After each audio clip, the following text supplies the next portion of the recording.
começando Diversidade, uma parceria entre o Conselho Regional de Psicologia de São Paulo e a TV PUC de São Paulo. O programa de hoje é especial. Vamos falar sobre a luta antimanicomial. Em 1987, o dia 18 de maio foi instituído como o Dia da Luta Antimanicomial. São 17 anos de uma batalha árdua contra um sistema ineficiente, contra o preconceito, contra a desinformação. Na linha de frente desta luta estão os psicólogos. E é isso que Diversidade vai mostrar. Algumas das várias possibilidades de atuação aonde os psicólogos trabalham pela reinserção do paciente psiquiátrico no convívio social. Eles saem da multidão e ganham uma identidade. Cantam para espantar os males. Reciclam papel, esculpem argila, plantam.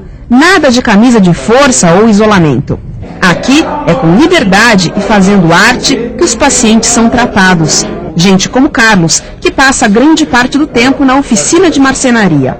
Faço lixamento, lixo as madeiras, lixo cadeiras, pinta cadeira. A gente faz o grupo aqui, manda, sabe?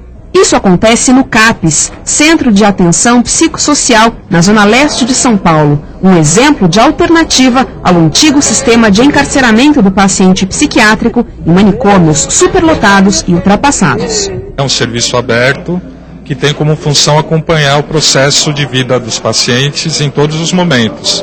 Então, na verdade, fazer uma mediação, entre o paciente e a comunidade, no sentido de fazer essa inclusão social que, na verdade, é o grande elemento terapêutico, que é o elemento exato que o hospital psiquiátrico não dispõe, porque ele acaba anulando as pessoas uma vez que segrega.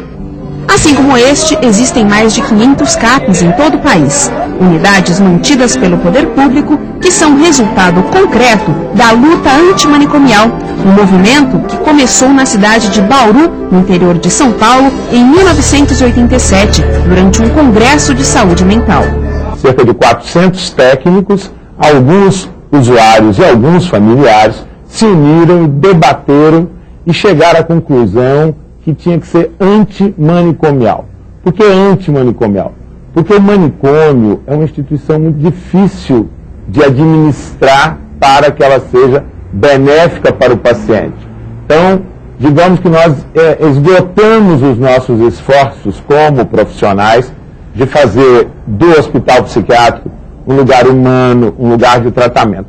Porque a gente, apesar de todo o esforço, a gente sempre via que ali acontecia violência, ali acontecia o maltrato, o abandono, e os pacientes não melhoravam. Esse movimento antimanicomial centrou a sua luta para criar novas formas de atender as pessoas. Existe um mito de que os loucos são perigosos, existe um mito de que toda loucura é violência. Então a gente precisa desfazer esse mito. O movimento virou lei, a Paulo Delgado, que regulamenta o tratamento psiquiátrico. Mas apesar das conquistas, a luta antimanicomial ainda está longe de acabar. Existem hoje 55 mil pacientes internados em manicômios no Brasil, isolados do mundo exterior e privados de seus direitos de cidadãos. Até o século XVIII, na França, os hospitais eram grandes instituições filantrópicas onde os indesejáveis da sociedade, como leprosos, aleijados, mendigos e loucos, eram isolados do convívio social. O Hospital Bicêtre, em Paris, era uma casa de horrores, com seus internos, na maioria loucos, abandonados à própria sorte. Foi o médico Philippe Pinel, após a Revolução Francesa, quem começou a classificar e separar os pacientes de acordo com seus desvios, para estudá-los e tratá-los. Surgia assim o hospital psiquiátrico, o manicômio. O paciente era afastado da sociedade durante o tratamento, que na maioria dos casos duraria toda a sua vida. Esse sistema alienante perdurou por mais 2 séculos no mundo ocidental. E qual é o papel do psicólogo na luta antimanicomial? Vamos ouvir a opinião da doutora Rose Aparecida da Silva, do Conselho Regional de Psicologia de Minas Gerais. A luta antimanicomial é uma bandeira que os psicólogos assumiram há mais de 20 anos no Brasil, e ela propõe a inclusão do portador de sofrimento mental, do chamado louco, na sociedade. Ou seja, ela propõe algo absolutamente radical para a nossa cultura, que há 300 anos segrega e aprisiona os chamados loucos. Então, trata-se de um compromisso com esses sujeitos, né, com a libertação deles, com a possibilidade do exercício da cidadania e da cidadania plena para pessoas tão singulares e tão diferentes, e de uma subversão real de tudo aquilo, de todo o mandato social que foi delegado aos saberes psis, né, psicologia entre eles, psicologia e psiquiatria. Nós temos, nesses 20 anos, construído efetivamente um outro cenário no Brasil, tanto para assistência aos portadores de sofrimento mental, como rumo à mudança cultural no olhar e na forma como a sociedade vê e trata os seus loucos, né? Fazem parte desse trajetório de conquistas a aprovação da lei federal, de várias leis estaduais e municipais, e o crescimento das próprias políticas de assistência para o portador de sofrimento mental, os chamados serviços substitutivos ao manicômio. São serviços abertos que já existem em várias cidades, em vários estados brasileiros, nos quais os psicólogos também atuam. E ao atuarem, constroem uma clínica que até então não existia, porque a chamada clínica ou a chamada assistência do portador de sofrimento mental, ela era intermediada pela instituição que nega os seus direitos, que é o manicômio. Ao abrir as portas do manicômio, ao trazer para o convívio essas pessoas, nós também instituímos um outro jeito de fazer a psicologia, um outro jeito de fazer a psiquiatria e todos os saberes que dão suporte ao portador de sofrimento mental. Então a gente está instituindo um outro tipo de prática profissional, criando uma outra cultura, formando novas gerações para que eles tenham condições de se posicionar frente ao louco sem recuar jamais diante da psicose, né? Colocando-se como suporte, emprestando o seu saber e toda a sua capacidade de relação e poder contratual, emprestando aos portadores de sofrimento mental, aos loucos, para que eles também possam ter acesso à cidade e à cidadania. Diz o ditado que de médico e louco, todo mundo tem um pouco. Diversidade tirou o médico da história e foi às ruas perguntar ao povo a quantas anda o lado maluco de cada um. E como não poderia deixar de ser, o nosso repórter foi o primeiro a entrar no clima dessa doideira toda. Uma pergunta simples, você acha que todo mundo é um pouquinho maluco? Eu acho que sim. Todo mundo tem um pouco de maluco, sim. Na maioria das vezes a gente tá muito estressado, tá irritado, tá fazendo alguma loucura por aí. Quando eu tô fazendo entrega assim na rua, eu costumo cantar. Assim desejando estou, só vou sossegar quando te conquistar. Diz uma coisa, tudo bem? Você acha que todo mundo é um pouquinho maluco? Você é, né? Por que eu tenho cara de maluco? Ouvi me abordando assim, gente, para, eu tô com vergonha. E o senhor é maluco às vezes? Às vezes sou, principalmente quando tô sem dinheiro. Quando eu tô com dinheiro eu sou feliz até demais. Aí eu sou normal até demais. Todo mundo é meio louco, precisa ser, senão não vive nesse mundo. E você acha isso também? Todo mundo é meio maluco? É totalmente maluco, né? Totalmente? Totalmente, não é meio, já é totalmente. Você sabe dizer uma maluquice sua, assim, que todo mundo fala, ih, aquela menina é meio maluca. Eu faço direto, eu sou muito assim, como se fala, posso dizer agitada, vivo correndo. Enlouquecida? Totalmente. Você vive correndo? Vivo correndo. Então corre pra lá, corre, completamente louca, olha lá. Podemos dizer, sim, que todo mundo tem um pouco de louco, né? Ninguém é totalmente normal, aliás, até a gente espera que não seja, né? Porque o louco, a gente pode dizer que é aquele que não está conforme um código social vigente aí, né? Então é bom que tenha um pouquinho de desvios, porque senão ia ser muito tedioso. Não existe aquela pessoa que está sempre fazendo tudo direitinho, isso não existe, isso é uma utopia. Né? O Lacan falou que o pior diagnóstico é o da normalidade. E antes do nosso intervalo, vou dar uma dica de leitura para você. O Alienista de Machado de Assis é um dos mais famosos contos do escritor. Publicado pela primeira vez em 1881, trata-se da história do médico Simão Bacamarte, que no comando do hospício Casa Verde acaba acaba, movido pelo rigor científico que pregava, internando toda uma cidade. A ironia e a fina linguagem do autor, além da pertinência do tema, fazem de O Alienista uma grande leitura. Diversidade dá uma paradinha e volta já já.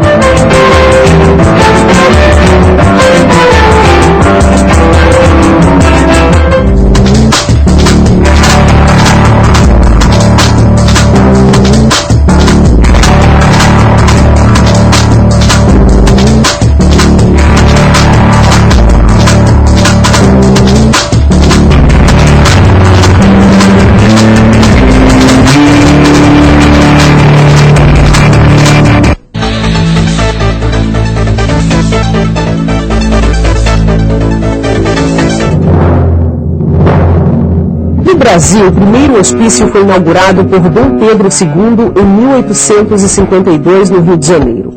Como mais internava do que curava, em pouco tempo já padecia pela superlotação. Mas o mais famoso manicômio brasileiro é o Complexo Hospitalar Psiquiátrico do Juqueri, no município de Franco da Rocha, em São Paulo. Fundado em 1898, para ser uma espécie de centro de excelência, em algum tempo entrou no turbilhão dos manicômios, tornando-se o que se costuma chamar de depósito de loucos, com mais de 14 mil internados.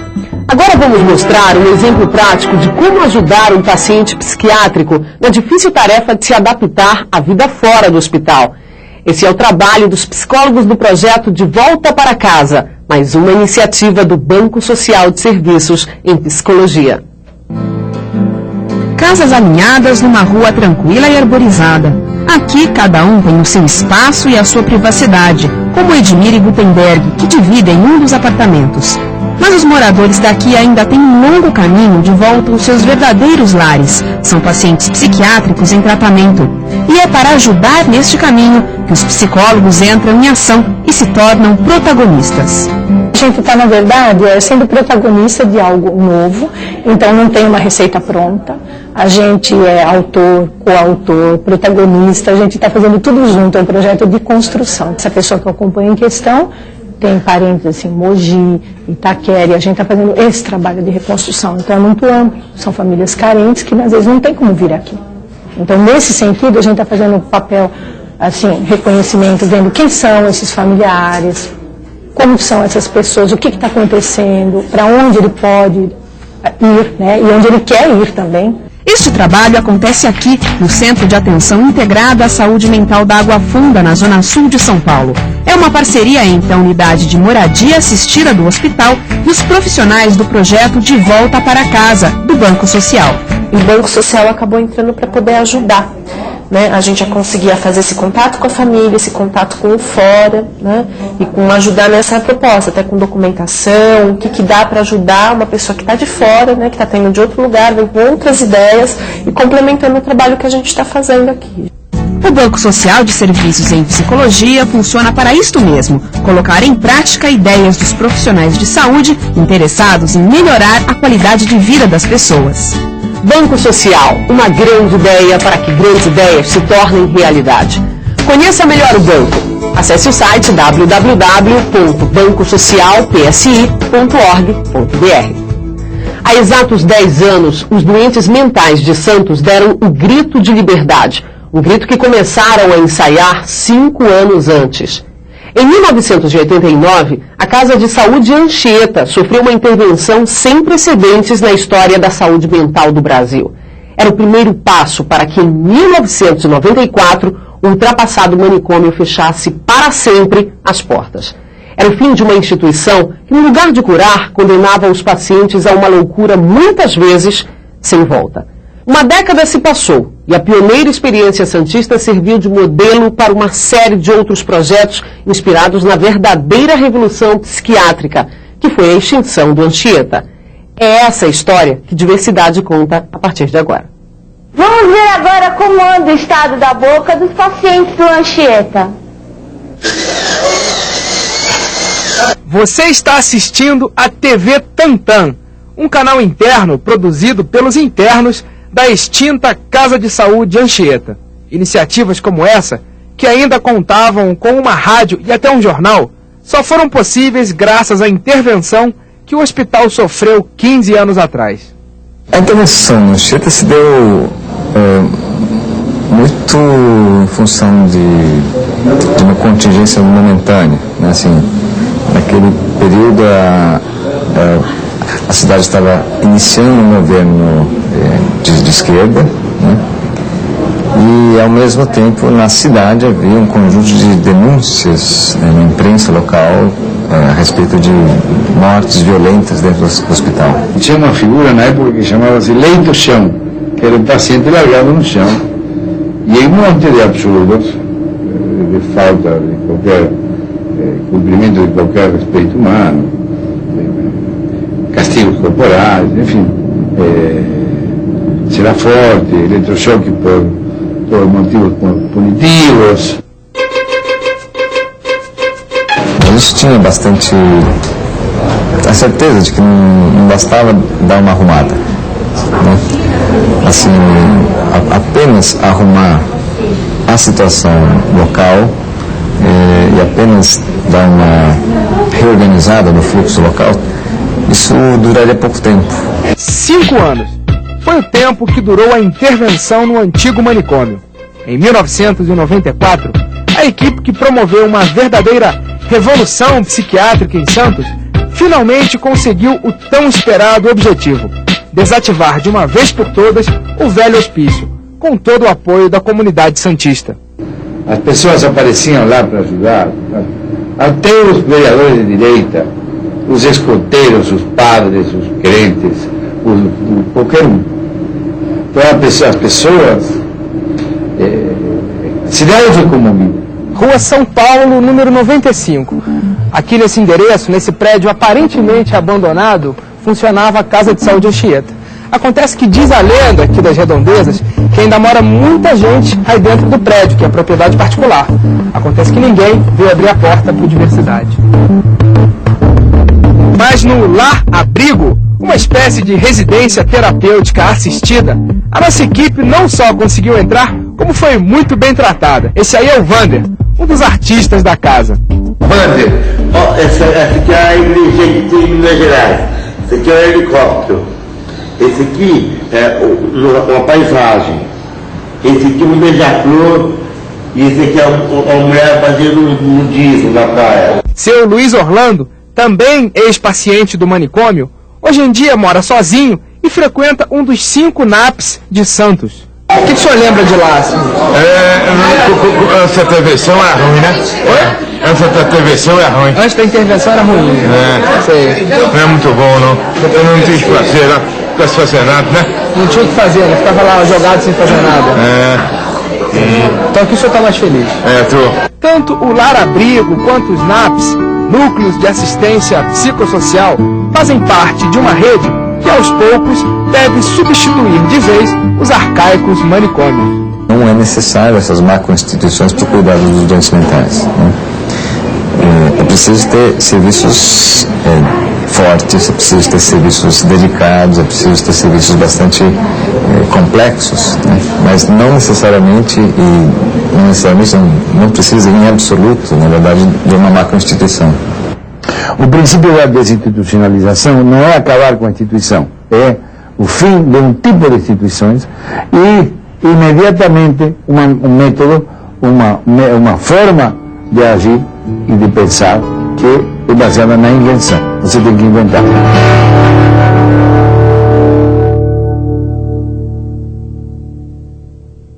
Mas e a família de um paciente? Como fica? Há 20 anos, o filho do senhor Geraldo Peixoto passou por 2 internações em hospitais psiquiátricos. Esquizofrenia. Chocado com o tratamento ao qual o filho era submetido, procurou o Centro de Atenção Psicossocial, o CAPS, onde o atendimento aos doentes é completamente diferente dos manicômios. Aquele era o primeiro CAPS. Hoje, existem cerca de 500 pelo Brasil. E o seu Geraldo, como é conhecido, envolveu-se na luta antimanicomial, tornando-a uma de suas bandeiras de vida. Vamos conhecer um pouco mais do seu Geraldo nessa entrevista com a psicóloga Ana Bock. Seu Geraldo, é um enorme prazer receber o senhor no programa Diversidade. Eu queria conversar aqui com o senhor um pouco no lugar de familiar, né, que é esse lugar que o senhor participa na luta antimanicomial. Conta pra gente como é que foi essa sua inserção, como é que o senhor chega lá, conta um pouco essa história. Bom, professora, eu não sei se a loucura veio do céu ou do inferno, mas eu sei que ela transformou a minha vida, né? E quando eu dei de cara com ela, eu era uma pessoa absolutamente desinformada, eu não sabia nada. Foi a partir do CAPS da Rua Itapeva, quando meu filho saiu da internação no hospício, é que eu comecei a ver o outro lado da loucura, e comecei a conhecer pessoas, tive acesso a pessoas, o que não acontecia dentro do hospital psiquiátrico, que era muito difícil você conversar com o médico, com as pessoas, por causa do tamanho, da imensidão daqueles lugares. A experiência do hospital psiquiátrico é traumática na sua vida? Para mim foi muito traumática, porque como eu não conhecia nada, como muitos familiares que têm um filho ou uma filha ou um parente surtando, eles correm para o hospício, para o hospital psiquiátrico, manicômio, sei lá que nome, qualquer nome serve. E depois a gente vai percebendo o que acontece lá dentro.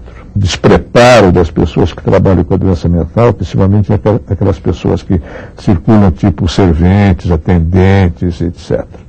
E além de tudo o que eu descobri depois também, a prepotência do conhecimento, a dificuldade de você falar com uma pessoa, porque ela se considera acima de você.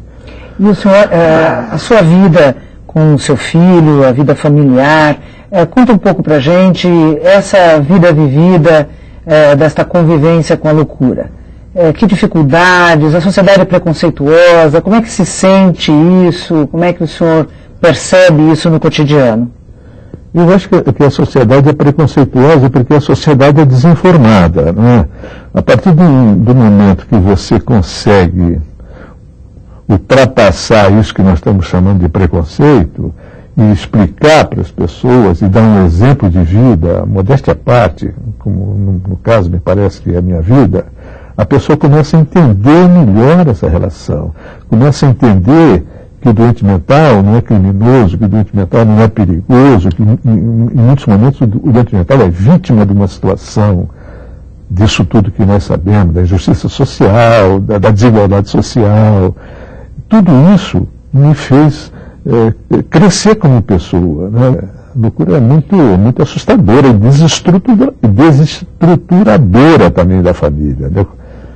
Isso também é outra questão, né? Que às vezes a família não é apoiada. A família pelo serviço, não é só tratar o doente, tem que tratar a família, o familiar, alguém, né? Porque essa doença desestrutura tudo. Você não estou nem entrando pelo lado econômico, financeiro, nada disso, né? E essa sua participação no movimento da luta antimanicomial, o senhor participa de que forma? Eu me considero um militante do movimento da luta. E o que significa isso? O que é ser um militante da luta? A militância, por exemplo, é você estar informado do que está acontecendo, inclusive com relação a leis, portarias, etc. E depois eu vim por aí afora. Eu fiz todo o lobby do projeto de lei do deputado, acompanhei tudo, até o dia da assinatura. Da Lei Paulo Delgado. Da Lei Paulo Delgado, que foi talvez um dos momentos mais emocionantes da minha vida, que eu vivi. Né? E que é uma vitória da luta antimanicomial. Foi uma vitória da luta antimanicomial, de tudo que nós fizemos, das dificuldades que nós tínhamos de ir para Brasília, de conseguir passagem, dinheiro, estadia, e às vezes éramos bem recebidos, e às vezes eram muito mal recebidos pelos deputados, senadores, etc. Nós conseguimos. E hoje a lei está aí. E tudo isso foi um trabalho de muitas e muitas pessoas e que eu me sinto privilegiado de estar junto com essas pessoas, né? E qual é o seu recado para os familiares que tem dentro do grupo familiar alguém que sofre mentalmente? Eu acho que o familiar, ele precisa de ter como princípio que a doença mental é uma doença como uma outra doença qualquer. Que você pode ter doença do coração, do fígado, do pulmão, enfim. E existe uma doença que dá na mente das pessoas. Por isso que ela é chamada de doença mental. E essa doença é a doença mais sensível, porque é o órgão mais sensível do ser humano. E no momento que o familiar entender que esta pessoa que tem atitudes tão esquisitas, tão estranhas, tão às vezes violentas, né, ele é doente e ele tem que ser tratado, ele tem que ser atendido. E aí eu entro de novo, por profissionais de serviços que tenham competência e que tenham essa questão da solidariedade, da compaixão e da ternura até com o doente mental. Eu acho que o doente mental às vezes é violento, mas não é com violência que se vai, vamos manter uma relação com uma pessoa em crise. Sr. Geraldo, muito obrigada. Agora vamos à nossa agenda. Aproveitando o mês de aniversário da luta antimanicomial, será lançado o terceiro prêmio Bispo do Rosário. O prêmio é destinado aos usuários do Sistema de Saúde Mental do Estado de São Paulo, que concorrem nas áreas de artes plásticas, fotografia e música. No site do CRP, você pode conhecer mais sobre o prêmio Bispo do Rosário, com as obras vencedoras das versões anteriores e uma biografia do artista que dá nome ao prêmio. Arthur Bispo do Rosário passou 41 anos de sua vida internado no Instituto Juliano Moreira, no Rio de Janeiro, e dentro desse manicômio construiu uma obra instigante e altamente reconhecida dentro do cenário das artes plásticas no Brasil. Nesse mesmo site, a partir da segunda quinzena de maio, você encontrará mais informações sobre a terceira edição do prêmio. Bem, estamos terminando esse Diversidade especial. Antes, quero lembrar que estamos esperando a sua participação. Escreva para o Diversidade com suas críticas, comentários e sugestões. O endereço é diversidade@crpsp.org.br. Nos vemos de novo no dia 20 de maio com mais um Diversidade. Até lá!